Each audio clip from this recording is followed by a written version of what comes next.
Cassie didn't look like someone who was broke. Her purse was tidy, her shoes matched, and her grocery list had handwritten notes, all with those little hearts. But inside that purse, a bank account that hadn't cracked $100 in months. Hey there, friends, it's Steve here, the old or the original Get Out of Debt guy. If you're a returning listener, welcome back. It's always a pleasure to have you here, and if it's your first time tuning in, don't forget to hit that like button and subscribe. It's a simple way to join the family and keep the good vibes coming. If you have a question you'd like to ask, drop me a line through getoutofdebt.org. That's me. And thanks for being part of the crew. Now, a quick heads up. My good friend Damon Day isn't with me today, so it's just you and me having a heart-to-heart. And today's story might just change the way you think about saving money. Cassie had the coupons, the color-coded lists, and the knack for catching grocery sales. But behind the scenes, she was drowning. Her secret shame? She never had more than $100 in her account. Ever. She wasn't lazy. She wasn't reckless. She just didn't have a system that worked for her. And then one day in the cereal aisle, staring at two nearly identical boxes, she whispered to herself, "This isn't about the 50 cents. This is about why I feel like I'm never enough." And that was her turning point. You see, most savings advice sounds like it was written by robots. Cut this, eliminate that, no fun for you. Your budget's too high. But here's the twist. Some of the best savers I've ever met weren't cutting back. They were choosing better.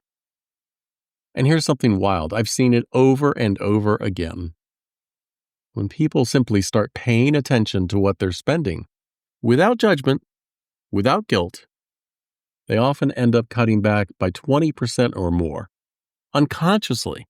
No stress, just awareness. They still buy what they want, they just stop buying what they don't really care about. Over the past 3 decades, I've seen people find success in ways you would not expect. Some wrote down every purchase with a pen and paper. That one act makes it real. It gives it weight. Others used the rubber band trick. Snap your wrist before buying something. A jolt of mindfulness, and for many, that was enough. But not for everyone. Some people struggled because the problem wasn't spending. It was depression, mental health issues, compulsive behavior. And they were using shopping as an ointment for the pain. For them, the lack of saving was just the symptom. The real work had to start inside. When we faced that head on, when we unclogged the emotional pipes, saving became easy, natural, like breathing. And then there was this one couple. I will never forget them. I can still picture the room I was sitting in when they were sitting there with me. So I had this husband and wife sitting in front of me, fighting about money. The husband was loud, demanding to know what his wife was blowing all the money on at Target. After one more emotional push, she couldn't take it anymore, and she just blurted out, "I spend on toys for the kids because at least they show me love, and you don't." In that moment, the room went quiet. That wasn't about spending. That was about pain, about not feeling seen. And after watching them go at it, I'll be honest, I was siding with her on that one. Because no budget in the world can fix a broken heart. And now let's talk about couples. If you've ever tried to guilt your partner into saving, listen up. Guilt is the least effective saving technique. You can yell, beg, cry, plead, but unless they want to change, it won't stick. And worse, if you label them an unreasonable spender and cut them off cold turkey, they'll start hiding purchases. They'll lie. They'll resent you. You don't need shame. You need a strategy. So start here. Ask them just to write down what they spend. Don't critique it. Just observe it. Be an observer. Then, let them have a little fun money, something small and guilt-free. That's a bridge back to trust. So what worked for Cassie? Well, here's what turned it around. She named her savings goals. Emergency fund became back off life. Her Italy dream trip got its own jar. She paid herself first, even if it was just $5. It went into her freedom fund before she paid anyone else. She automated everything. She made her savings invisible. No debit card access, no daily temptation. And most importantly, she gave herself grace. Now, speaking of automating, Damon and I did a whole episode on the Acorns app. It's the one that rounds up purchases and invests the chain. Damon and I both use it, and during the recent market downturn, those tiny automatic deposits still earn more than 4%.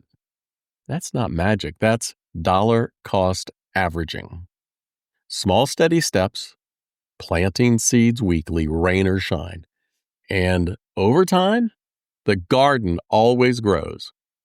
You want to hear the full episode? You'll find it at getoutofdebt.org or wherever you're listening now. Cassie's fridge used to have a note that said, "Stop spending."